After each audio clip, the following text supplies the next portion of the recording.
lights in the trees, a trick of the frost, a ghost on the breeze. But I saw a mirror older than me, staring through time like it wanted to speak.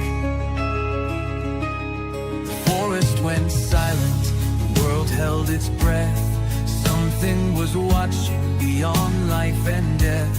We stepped through the green, boots breaking the seal, not chasing a light, but something too real. I came back with salt on my skin, my mind split wide where the storm got in. They call it a test, but I know the deal.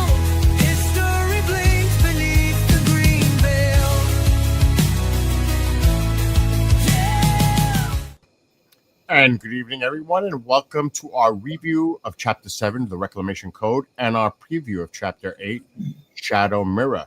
Gentlemen, how are you doing this evening? I'm doing good, Bill. How are you doing? Doing great, John. It's an interesting week. That's all I can say. And before we actually get into the review of the last week's episode, like you mentioned, there's been this has been an interesting week. We had the hearing. We also had some new news regarding Atlas, 3i Atlas. And before we started the show, you were mentioning to Chris and I about some of the new details that are emerging out there about 3i Atlas. So can you fill us again in and the audience? Well, there were two different pieces that were sent to me this week.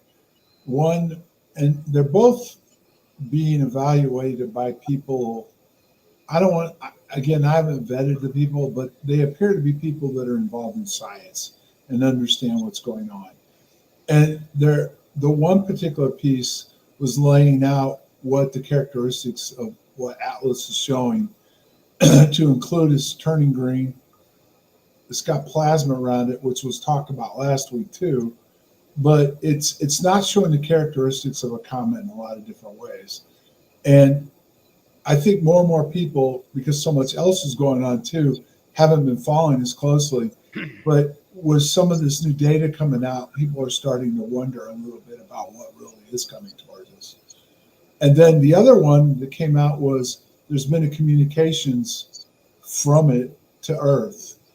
And the strange thing about that kind of made me stop was I'd been told this earlier in the week by some people that I'm not going to sit there and say they're high-level people, sources. There are people that have a grasp of what's going on inside government, and there's been rumors circulating around that there's been an attempt from communications from this object to Earth.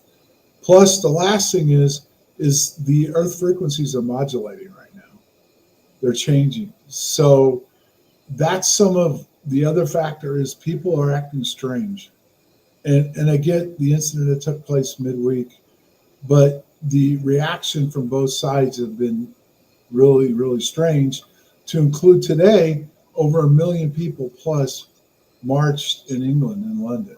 And there's been vigils everywhere across the country.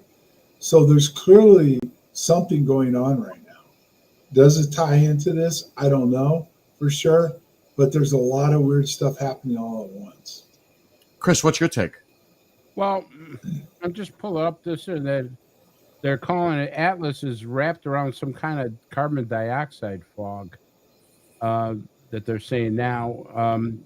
We all know that the Earth has frequencies coming from it. You know, there's a surrounding of electromagnetic waves that encapsulate the Earth.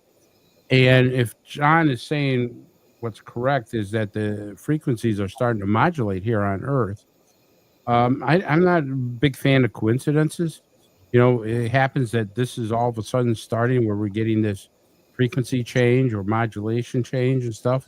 And then this object is approaching, and then there's some people saying that, well, there's signals coming from it.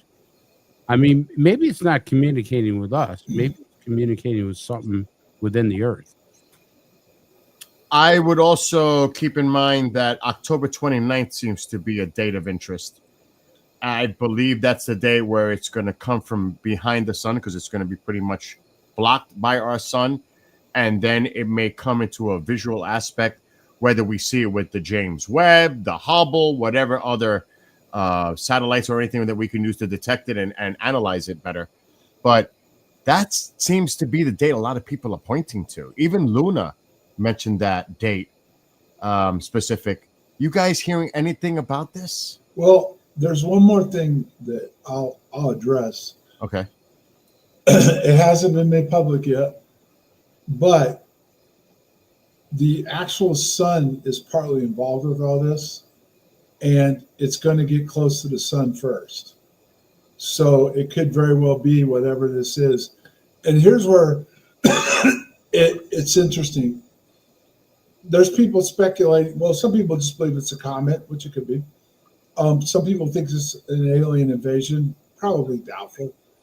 But if this was sent from somewhere or for some reason, it's been in, I think this was lost a few weeks ago. This is billions of years old. That, and then there's some people tying to biblical stuff, that if it's something that was put out there as a harmonic activation or interface, it very well could be triggering something with the sun and with Earth. That doesn't mean it's coming from a planet where people wanted to invade us or to probe us or even totally to observe us, but it could be coming here to change something or elevate something. As a lot of people have speculated, we are evolving. Not only are we evolving, but there's native culture that believe we will evolve into a different dimension. So that's all the weird stuff that ties into all this. Never mind the amount of craziness that's going on right now on this planet. It's not out of the realm of possibility that even if you look at what we've done with Voyagers, the 1 and 2, and sent it out there, and it's still traveling in space. Obviously, it has a different composition, a different shape, etc. And I don't think it's going to last billions of years. But if an advanced civilization were to do something like this could have the same type of a makeup so that it can survive vast distances, travel at high speeds. Well, what I was saying about the billion years, there were scientists that came out and said this was around before our solar system. Right. No, I get that. Yeah. So, yeah, that's what I mean. So was it involved in our solar system, creation of our solar system? That's what I mean. If everything was peachy pie on planet Earth right now and everything was kind of normal, whatever normal is nowadays, then it would just be not as strange. But there's so many things that are going on right now that just make you stop and wonder, you know what I mean? Well, what's going on? Chris, before you respond to that, there's an interesting question coming from the chat from Genghis Khan. That makes me think of those remote viewing sessions on the FOIA. I think there was one about seeing some type of ancient equipment deep underground that could form some type of connection with other. But what if that's happening right now? Chris, you can respond to John and then respond to this. Well, let me respond to what you want to say first, because actually that's what I said just earlier. I said, suppose it's not trying to connect with us. Suppose the frequencies are something in the earth or the earth itself or something buried in the earth. It may not be trying to communicate with us, but there may be something that it's communicating with. That's number one. Number two, what John said, NASA's putting out that this object does have a cocoon around it. So they're actually saying that. But here's the interesting thing that they put out about it. It's not like a typical comet. Some people say, well, it's a comet. But the composition differs dramatically from the usual comets, resembles Mars' atmosphere. It actually resembles Mars' atmosphere. They say that comets are generally hydrogen-rich and born from planetary nebula. 3I Atlas appears to have been born in an oxidized planetary environment like Mars. So here now we're saying, okay, it didn't come from a rock in outer space. There's a good possibility maybe it came from a planet. Right. Similar to Mars. Well, But Mars. John, before you continue, but the reason I brought up his question is because John has mentioned that at Rendlesham, there may be something underground there. it's in the green belt. Exactly. It's coming up. Well, But like no, guys, this is not okay. It's in the green veil, but it's real. There is something underground there. do they know what it is, John? I that's where I don't have all the data. There's something buried in that area underground, under this burial ground. It's there, and if part of the book title is Home of the Shield, all you have to do is research Rendlesham in the forest, and it'll tell you that there's something buried there underground. There's something to that area and what's causing this phenomenon that's really taking place there.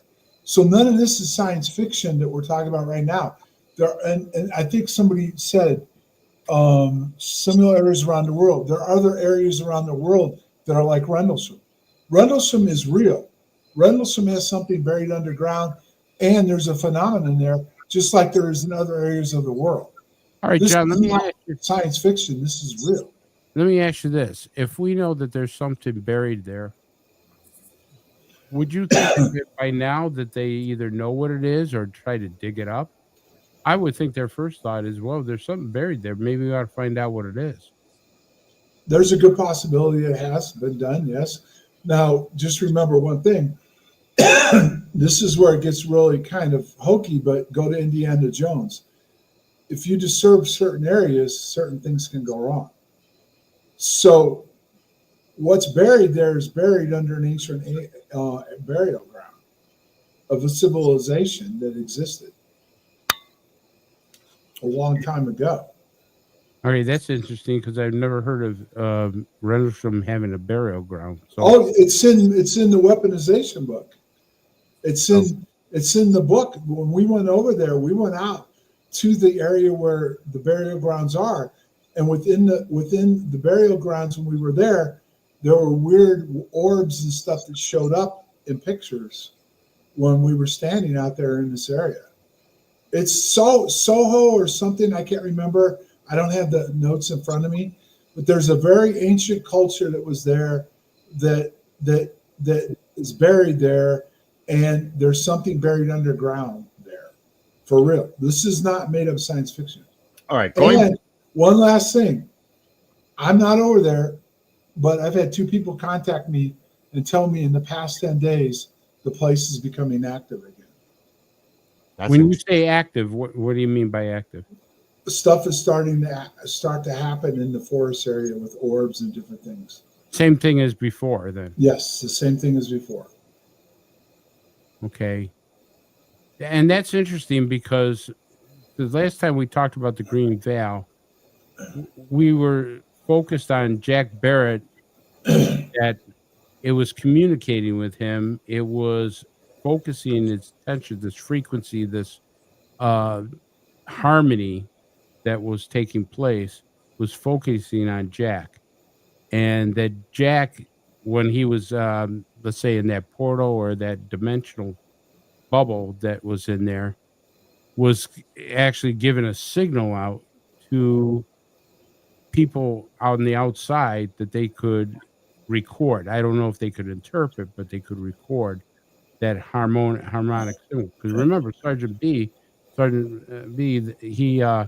he remembers hearing a harmonic, wasn't a voice, but he remembers hearing a harmonic noise. Right. But see, that's the problem, okay? People that are tied to nuts and bolts ufology believe it's a craft with biological beings like us that would communicate with us like we communicate. And I don't think it's a craft anymore, John. I'm going to be honest with you. well, I understand, but a lot of people still do. And that's the problem, that if you go back, and you just have to look at Mirage Man, and when they interviewed these scientists and stuff, they made it clear in there what we've been told, starting from the War of the Worlds going forward, is not what's really going on. Edgar Mitchell told me that personally before he died. So what we're dealing with is not what we've been sold on TV and in books and everything else. It's different. And the fact of the matter is, as soon as stuff comes out, they immediately have this preconditioned thoughts of how it should act and what it should be doing. It's just like with whatever this is coming towards us. Is it coming towards us just to activate? It's been here before. It was existed before our solar system existed. But Right. no one wants to talk about that. So here's what I'm getting from chapter 7, and this is what I'm feeling that this is about. So we're not talking anything extraterrestrial. I'm going to throw that right out of the window. I'm talking about stuff that's in interdimensional, and let's throw a little spiritual into this thing. Or And NHI. what's that, John? What's that? NHI. Yeah. NHI. And it's of course, when the interdimensional stuff, we got to include energy into the. But I'm looking at parallel timelines within this sphere of energy, where you go in, you meet your either past or future self, and the only way that could happen is that you have to be on another timeline, and there you meet. Now the question is, Chris, if you're in a time dilation bubble, you are in a different timeline. right? That's what I'm saying. So, but you got parallel timelines because you're meeting yourself in there. Now the question is this, and we talked about this a little before, and I kind of thought this was a great thing that Bill kind of made him. Was it you that actually came back, or should I say, was it actually Jack Barrett that came back? Okay, was it Jack Barrett? Was it a different Jack Barrett? See, now if you look at this whole thing, right? Because B goes in to rescue you. You have a rescue mission. They create a bubble. They were able to duplicate the frequencies, the harmony, in order to duplicate a bubble to come and get you. They were first thinking of containment, and then the Lieutenant Colonel, I think it's Lieutenant Colonel. Am I right on that? Denning. Yeah. Okay. Denning was kind of thrown out of the picture because he was brainwashed. He was pre-programmed to have certain triggers. They didn't want that happening because Hunter Green took over, and he didn't want any part of Denning. Am I correct on that? Well, he was picked, and there are certain groups that are picked to deal with certain situations that have been preconditioned. So, like, for example, I'll give you an example. If you have a fighter pilot and he's flying a top secret aircraft, the plane crashes. The plane's destroyed, but the pilot is still there. They can program these pilots to have no memory at some point where even if they're caught and interrogated, they will have no knowledge anymore of what they're. But here's the difference with Denning, though. Denning wasn't having anything extracted. He was having stuff inputted. He was having trigger. Yeah, but Denning experienced something that they didn't want him. They wanted him to deal with it a certain way and then not remember it afterwards. Right. To not just him, but to a few of you. Yes, everybody. Well, they did it to everybody that was involved. They tried to reprogram their memories, but Denning they kept emphasizing that Denning had these trigger words. Anyways, so the thing that I'm getting is when you come back, when you get rescued, okay, or Jack gets rescued, is it you? Is it the same you that goes in as opposed to coming out? Well, and I want to add to that. Wait, before you answer that, I want to add to Chris's. I want to jump on that. Could it also be that first of all, did you just experience one aspect of yourself in there, or were there multiples? And do you think maybe the memories were infused together in your body and you have memories of both, and you also have that connection because of this experience to your future self, and that's how everything ties together when the signal activates, because you're still connected to your future self? Well, think of it this way, all right? Is that crazy, Chris? That's no, but think of it this way, and I want to answer something that was brought up, okay, in the chat. Okay, but I'll answer it this way: if I went forward and I met with my future self in the future, would there not be a gateway from when I came back to the past to the future? So you could go Well, there has to and be use, some yeah, kind of- but you could you could learn everything you needed to know about the future because I traveled to the future. So Okay. there would be a gateway going forward. Yeah. There's no question about that.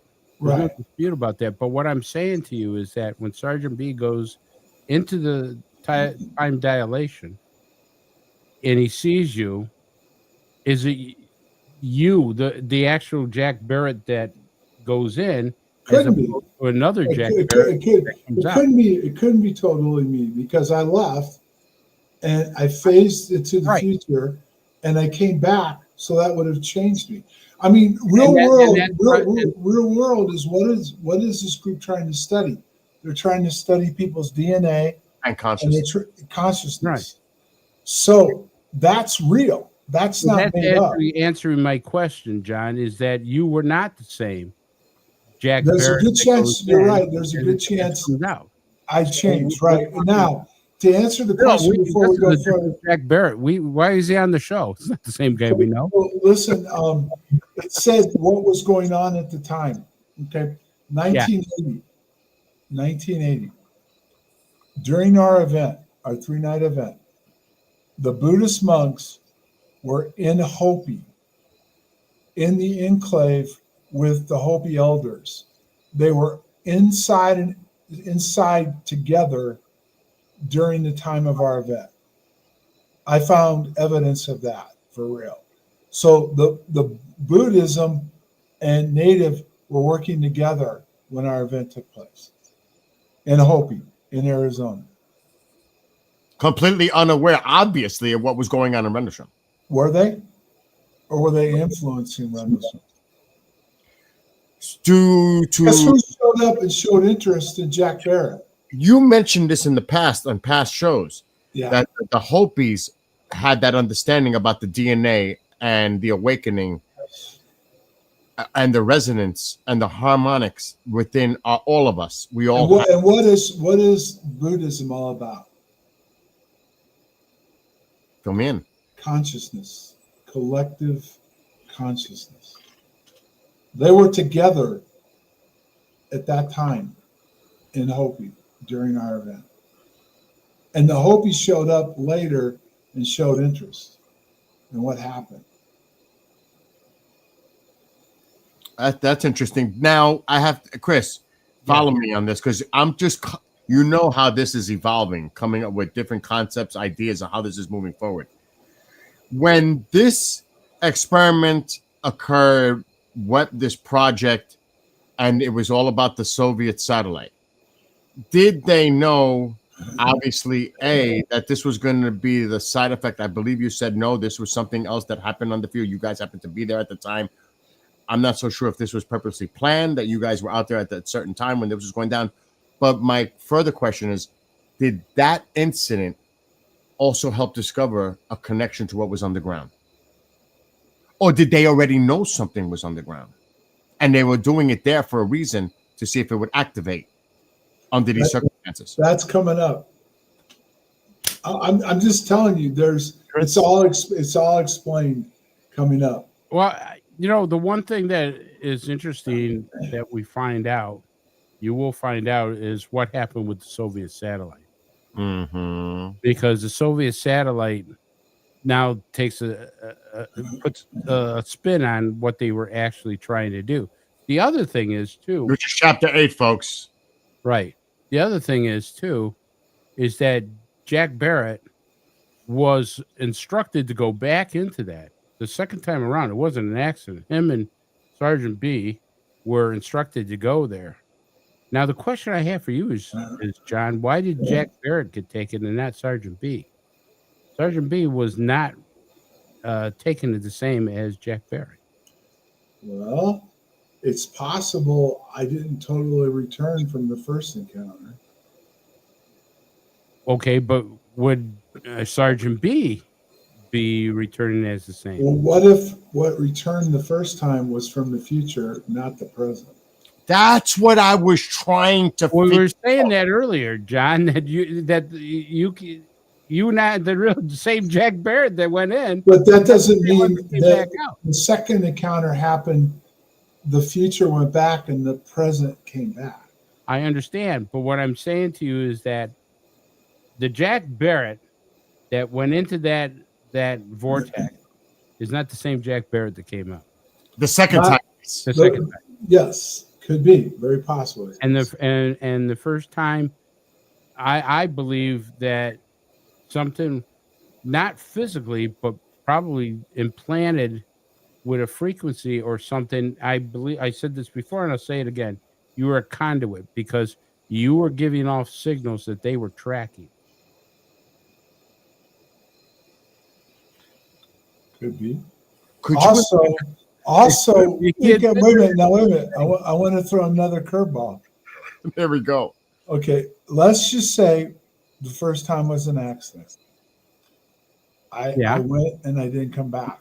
Okay, the future came back for a reason to work with the present, and Because the then timeline is screwed up. huh? Because the timeline is screwed up. Yes, and then the future went back, but there was a plant put in the future for the present to track the future.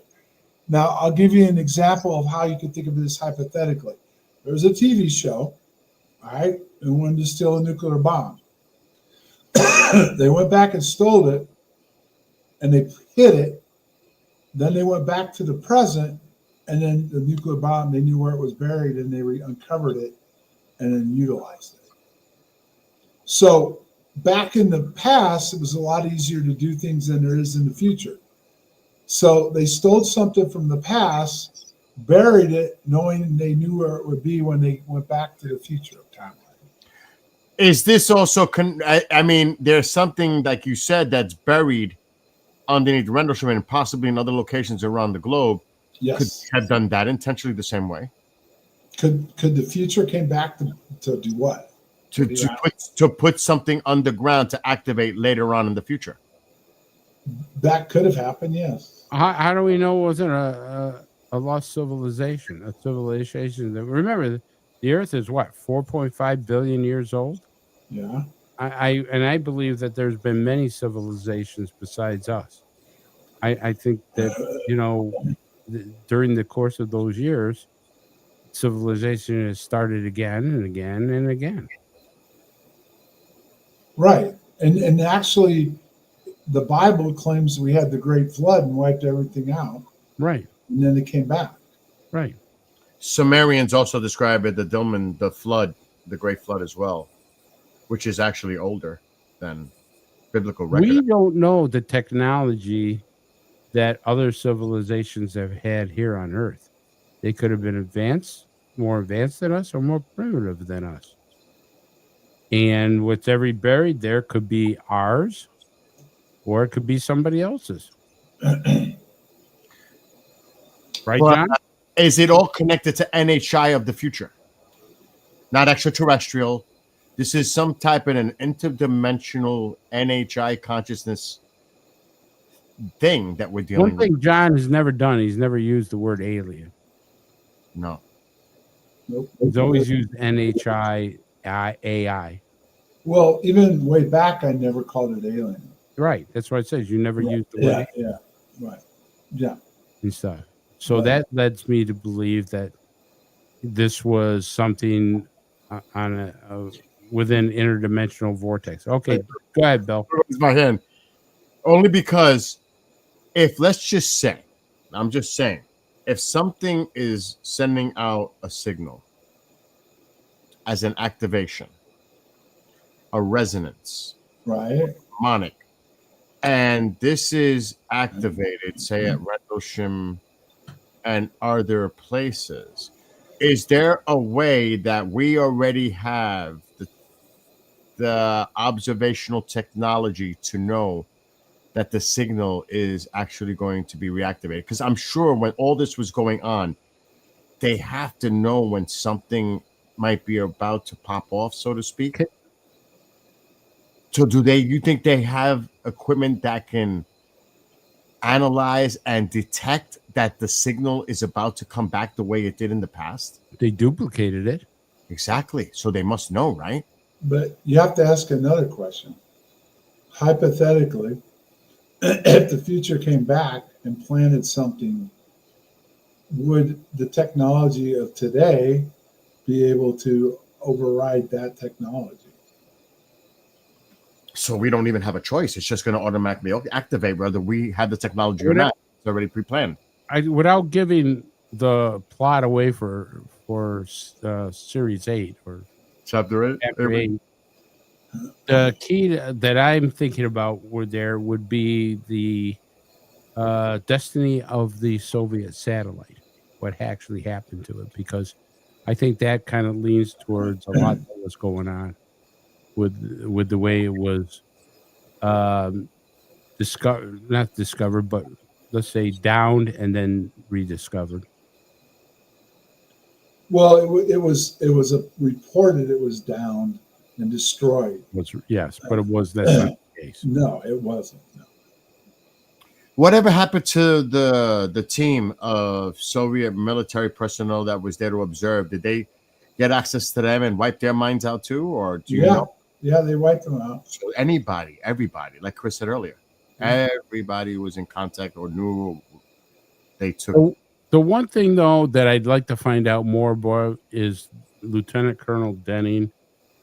Why one was he put there? I know, and what kind of brainwashing or what did they implant into him with the trigger words that he would be part of that program and then taken out? It doesn't really explain a whole bit about that. Hunter Green comes in and says, "You're out, I'm in. I report directly to the CIA director, and you're going to take your orders from me." But Chris, he might have been like, there's a lot of chaos going. We don't even know what happened to Jack Barrett. There's so much stuff going on. We need to get a tight lid on this. We need to contain it, control it. I'm in control. He's compromised because of whatever's going on. I'm the man. I'm taking control of this. I understand that. But the thing is, why put him there in the first place? Okay. All right. You got to go to MK Ultra, which is real. Everybody agrees with that, I hope. They were working on MK Ultra for real. Say that again, John? The United States government had a program called MK Ultra. It was real. Okay. That program was to be able to control, manipulate people. Okay. Yeah. Okay. All right. If you had, let's say you were at a base. All right. You had a base, you had a facility, and there was stuff going on. It's called need to know. So the people that were at the main base would have no idea for sure what's really going on at the other facility. Most people at the other facility don't know other than the compartmentalized stuff that they're working on. Sounds like an SAP program. That's what happens. Sounds like what? An SAP program. People. Yes. So you have to have people available when something goes wrong that are already programmed to come in and take care of a situation like the cleanup people, but they're solely programmed and controlled to handle the situation, and then afterwards they don't even remember what they did. The thing is, though, John, getting you back wasn't their first thought, because they said they wanted to contain this. Yes. So, but that changed after they were getting signals from you. Right. Imagine if, let's just say, for example, they were doing something. Something wandered in, something happened. How are they going to explain it? Well, they're pretty good at doing that. They'll eventually figure out a cover story and people will Sure. But they had to worry about not only what happened to the people, but the base itself and other people. So they had an issue with that. Okay. But then they realized there was more to what happened. They weren't even expecting to happen. And then when they started studying it, they realized the effects, and the people that had it happen to them were very vital to what was going forward with what they've learned. Forward on what the possible information they can get in the future by accessing something like this? The way they could turn it into a weapon, yes. Uh-huh. Well, yeah, they were. I got the sense that they were trying to weaponize it, right, probably from chapter 4. But the thing was, one of the things that struck me as interesting is that their ability, or I should say the frequencies, I'm going to call it the frequency, the vortex frequency within, was also learning. It was a mutual thing. I think it was absorbing information from you, John, to learn stuff, because in the chapter it talks about the frequency, the extracting information, because they were trying to shut that down, but yet it had already learned. Right. I want to add to that. Do you think that when you were in this time distortion bubble, there was a total exchange of memories from both of you going into each other? In other words, it found out everything about you because it's your past self, and then you found out everything about your future self. So you both had that, like Chris is kind of saying, that shared experience of having. Well, you would think that the future would know what the past was all about, right? So as I evolve, I remember my past. John, So it would be less. Okay, wait a minute though. If that may not necessarily be true, because if they removed memories from you after 1980, you're still vague, and you still get recall. So maybe the future self has complete recall after, because I think you would admit that you still get recall of memories, like pieces being put together, but it has all the pieces already. Your future self probably has all the answers, but you have, what I mean? Let me piggyback on that. Yeah, go ahead, please. I have a theory that the future John and the future Jack Barrett and the Jack Barrett that entered the vortex, their consciousness merged. I agree. Oh, he's a little shaky on that one. I agree with you, Chris. I think there's definitely some connection. In the series, in one of the chapters, it talks about what they're kind of describing. They may not have said it, but they're describing a consciousness or an exterior of Jack Barrett outside his body, which I interpreted as a consciousness. So could the two consciousness have merged? Well, okay, let's throw another curveball. Let's just say there's a defining moment in time that influenced the future. And the future is screwed up. And they trace that defining moment back to a certain point, and then they have to go back to do cleanup on aisle 3 to try to make the future better. Mm-hmm. But let's just say, here's the paradox, right? They always say don't go back and change anything, right? Because if something happens, say for example, Bill, they come back and they killed somebody by accident. That particular person has no relevance at that moment, but let's just say they were going to have a child that did. Right. Or they figured something out later and invented something, or they were in college. So what I'm getting at is, even if they came back from the future to the past, whatever they did in the past may have not made the future exactly the way they thought it would be when they returned. Well, John, could they have seen exactly what you're saying? But let's say that they wanted to correct the future. They had to go back in order to readjust things, which is a theory that I think a lot of people are now holding on to, that time travel can go back in the past and, like you say, put it on a different timeline. Let's say whatever happened in the past shifted to a different timeline that the future didn't want it to be on, and put it on the right timeline. Go back, straighten it out, and put it on the right timeline. Okay, let's put it to you this way. Okay, if you're in the present, you would have more control on the future than the future would have on the present, because the president could view forward if they had the ability to see all the things that went wrong.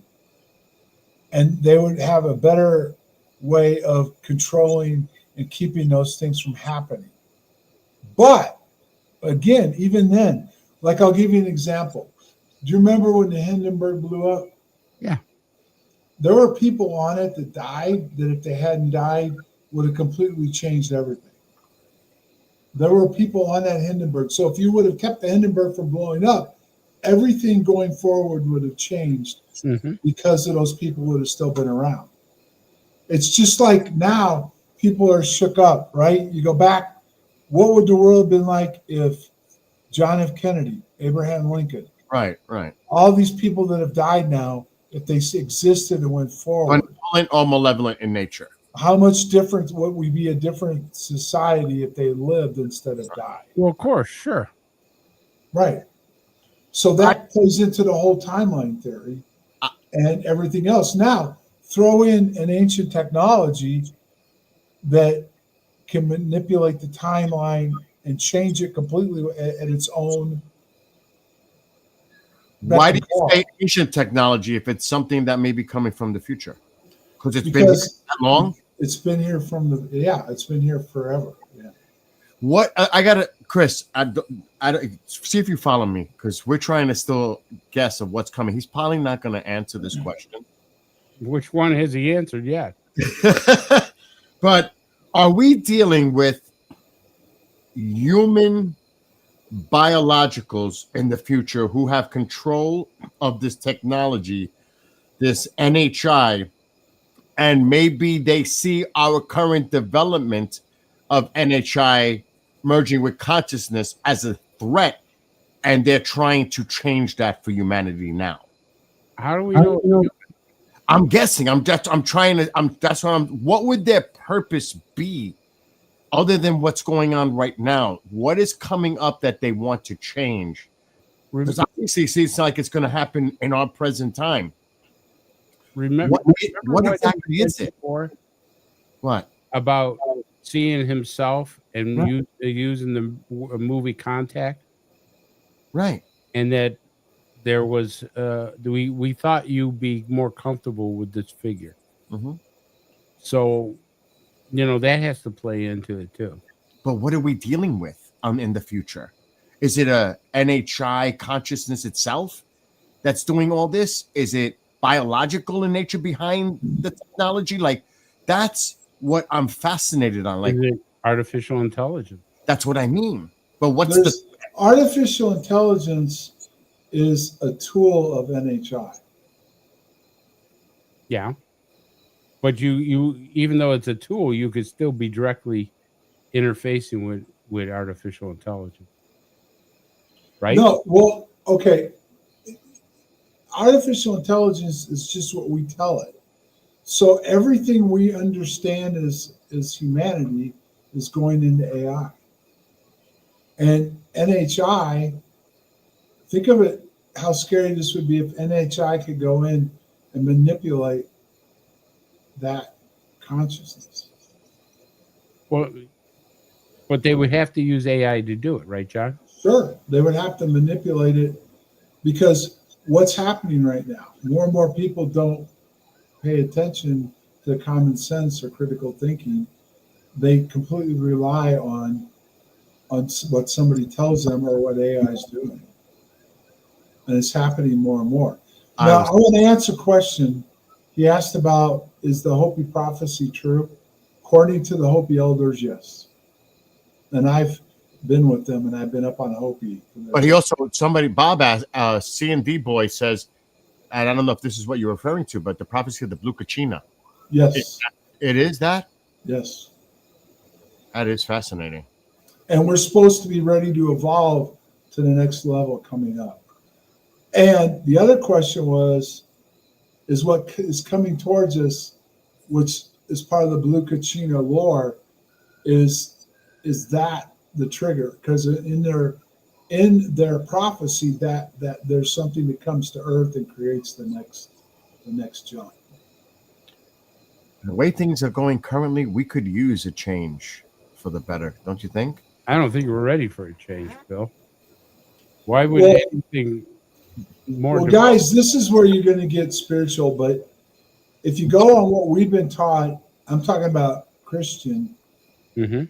They've been taught certain people leave, certain people stay. The people that leave evolve. The people that stay have 7 years to Yeah. change, or they live in chaos the rest of their lives. So it's all I'm getting at is that this week has shook me up a little bit, and I mean, it's just things are escalating fast. We're taking the religion part out of it, but it's more about the evolution of humanity by our DNA being awakened, reactivated to take us to the next step of our evolution. I mean, I'm not mentioning about the spirituality connection. I'm talking about the next step for us by awakening the DNA, because as you mentioned in the past, you said the whole piece says that it's in our DNA. It's just about awakening it or activating it. So that's what I'm trying to think. Is it more like that? And then people, regardless of faith or non-faith, it's either people accept the forward momentum, or do they go in denial and not accept it? I think there's going to be some kind of a choice that way, if that's what it is, moving forward. Now, I may be completely wrong, but John? You have to wait and see. Oh, you see, I'm onto something. You see, when he says stuff like that, that means something Well, like that. guys, I can tell you, I don't want to blow the next You see? chapters, but that's why I'm shook up. I hear you. Because what's starting to play out now plays out going forward in the Green Belt, and that's what I'm trying to say. It's spooky. What's starting to happen right now is exactly, and the Green Veil was written for this time frame. It's actually this year. No, it's what's bizarre. Yeah. When did you wait? Because you've mentioned in this past, because we got to wrap up soon, but you mentioned in this past, it was in May or June where it came to you to change the direction when you wrote. I finished it, and then it was getting close to Memorial Day when I finished the whole thing. So And then I sleep overnight when I finished it, and I woke up and I changed half the book and when was that? in May, right before Memorial Day. This is before they announced 3i Atlas. Yes. So, like you said, this is kind of, I can understand why you're saying what you just said. It's kind of a weird thing, the way things are coming together. And Chris mentioned about coincidences. I don't know. When there's too many coincidences, that's a pattern to me. I'm just saying. It doesn't become so much of a coincidence anymore. It seems like there's some more substantial here, in my opinion. Chris?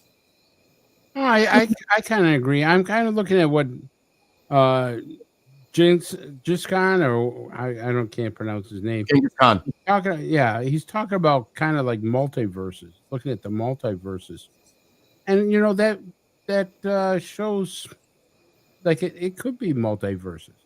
Think about, I mean, what's to say that we don't have several timelines? Let's just say there's all kinds of John Burroughs all over the multi-dimensions, multi-universes.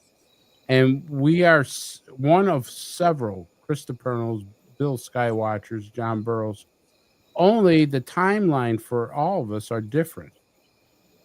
Okay, so the John Burroughs of this timeline may be different of the John Burroughs of the other timeline. Right. Different destiny, different fate. And stuff. So I'm getting the idea that, like I says, I think this chapter is making me think for that. Oh my gosh, Chris, you might have made me even think about something else. What if you're able to swap your persona from those dimensions, like he was mentioning? Or like the consciousness. Let's say the consciousness. Let's say the consciousness where you're not actually interacting with your other self, you're trading places. That's why he says the Jack Barrett that went in may not be the Jack Barrett that came out. Well, he was probably, that could also be because he was affected not just physically, but consciously, or maybe other ways. But if your consciousness has changed, if your consciousness is altered, you're not the same person. And yeah, sure. Biologically, you may be, but not consciously. Not if it did something to the DNA. Then you're both biologically and consciously altered. John is like silent. John, come on. What do you think? It's all explained coming up, guys. I mean, I love the fact that you're thinking this through and you're asking questions, but I don't want to spoil it. And I think the only thing that's making me nervous is how close is this coming to what's really going to happen?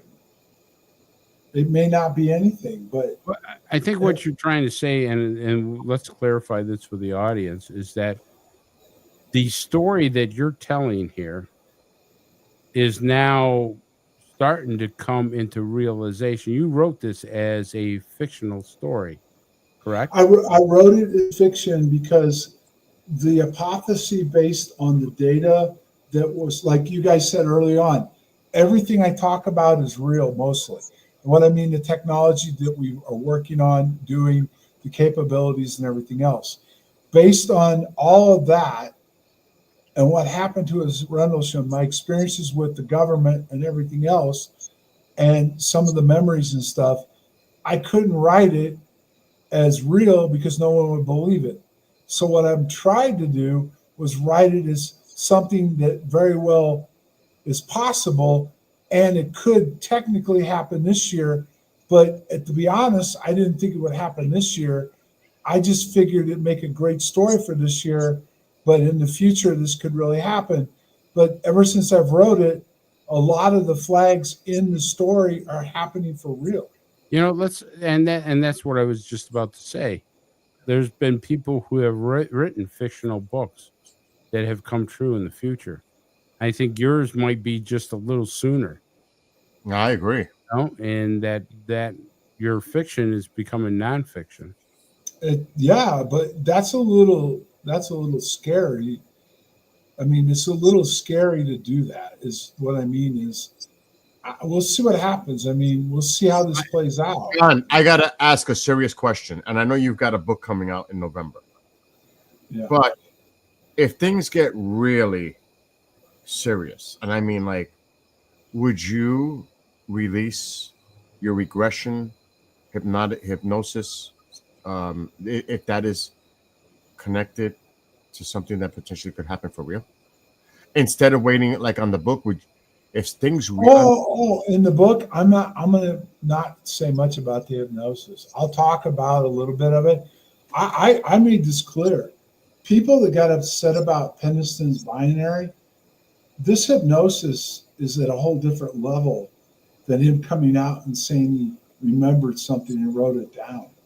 What's in this hypnosis is wild. And it's hard for me. It happened in '88, still to come to terms with it. Is it anything they use as inspiration for the Green Veil? Somewhat, yeah. So There's pieces of it in there, yes. So if things were to map out that it's connected, let's just say that this is really going to happen in a profound way, do you think you might have the need to then say, well, look, this is what happened in '88 during my hypnosis regression? You think that you could? Let me put it another way: is there any appropriate timing that you could see yourself releasing this to the public or at a hearing? Well, the Green Veil has it happen in December, so we're coming up to December. Chris, what do you think? Do you think that you made a statement earlier that humanity probably couldn't deal with this right now anyway? So. I mean, I think that, let's just say Halloween, they come out and say, this is it. We're telling you that this is some other civilization or whatever they label it as. That it is the what, real. what would that do? I mean, You know, John, that's a good question, and I don't think I can answer it because I think Would they the tell way us? we think, the way we are acting, and everything is so unpredictable right now that I would not be able to answer that because humanity is taking a turn right now, and it's not a spiritual or a good turn. I mean, we're seeing wars breaking out, hostility throughout the world. We're watching just violence, and and I think I'm waiting for a trigger point to happen where people, and because Bill and I have been talking about this the last 2 days, the rhetoric of civilization has not toned down. It's increased in the talk of violence. And I think that if an alien civilization came down right now and said, "Oh, we're here," or let's say even an interdimensional one, even a spiritual one, I think the way that we have been conditioned right now, we would first claim it to be hostile. We would act that way, and then we would suffer the consequences. But what? well, look at it this way: NHI could be our programmers. Could be. That's Very something well that people need to start considering. That non-human intelligence doesn't mean a non-human intelligence could be a different level of consciousness, So which makes our consciousness, not the biological part, but the consciousness different right. than NHI. Well, And let me AI, throw this at you, John. If AI is determining our consciousness, yeah, our way of thinking, then I would you consider AI? I would consider if I believed in that, I would consider AI a threat to us. Hostile. okay, I agree. I want you to think about something this way. I know we're running out of time. Yeah, we are. If we're being studied, if this is coming back, and we're at a defining moment from our programmers, okay, what would you do to study? You would take every single thing you could learn about each and every level of consciousness that's active, okay, which would be in the biological body, never mind the collective field, and you would want to put it together as a collective to see who, what, where, and how, who would be able to now evolve out of the current chaos. Sounds All right. like the Borg. Sounds like the Borg. You will be assimilated. Well, No, assimilated, the board was everybody would go and be Collective. controlled by the collective. This is NHI program this. The people that the programming, the people that have the ability to go to the next level of programming will go, but they have to find out who they are. So you would have to create all kinds of chaos to see how each and every person reacts Oh, mentally or consciously. wow. Wow. I know, I know, Chris. It's a little strange, but what do they tell you? What this is what I was taught when I went to church. They showed us a movie, and one day all these people just disappear, right. That's and then the 7 years of tribulation happens. right. How are they going to know who to pick and not to pick? Just because you can have somebody out there out there right now publicly that you think's a perfect soul, but they're not. Right. They have a whole different level of what they're doing that no one knows about. So the only true way, because there's no way you could keep track of each person, you would have to study them collectively to decide who, what, where, and where it goes and leaves. I don't know, John. I mean, that's one thing I really got to take a look at, deep dive into, but I wouldn't. I would say that there is a plan in place that they know who they want and who they don't want. And and I think that plan changes because people change. And if people change, That's a valid point. You right. may came into this world one way and you changed. That's what they have to figure out. Who has stayed the course All right, of the let's say I programming became and a can go to sinner. the what? And then at midlife I redeemed myself and became a Okay. good person. Okay. Okay, does my pass eliminate me from being taken? That would be up what you're programming. Right. And that's Hypothetically, it'd be where you are programmed now, not where you were programmed. right. at the But the beginning. teachings say that if you redeem yourself, The no wisdom. matter how you did this, because remember, and I'm going to spiritually now, Jesus died on the cross along with thieves, and they redeemed themselves in front of Christ, and they were brought to heaven.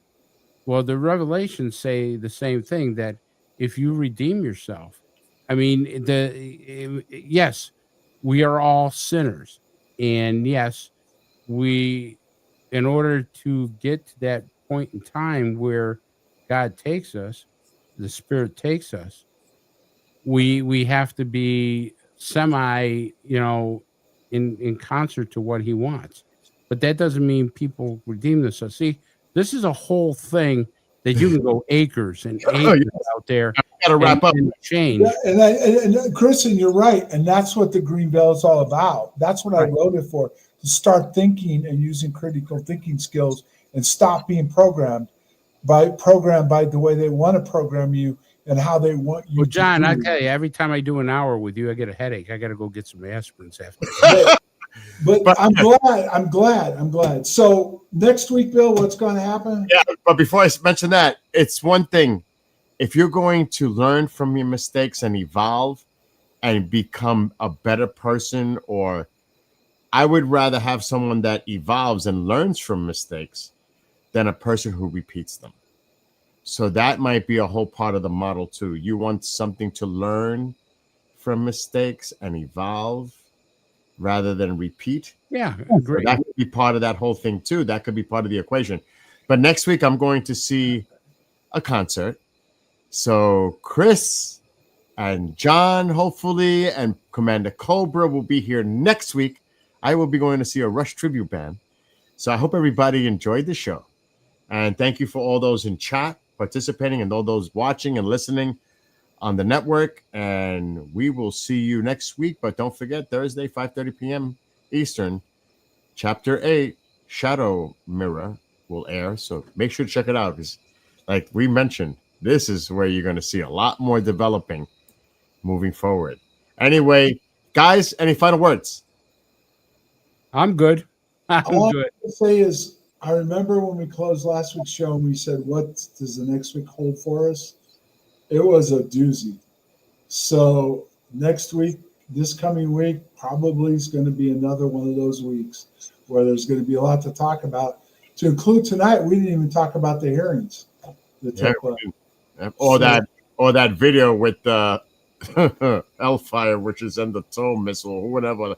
Yeah, we'll maybe get that. You guys can talk about that next week. Anyway, we got to run. Everybody have a great night, great weekend, and we'll see you next week. Till then, have a good night.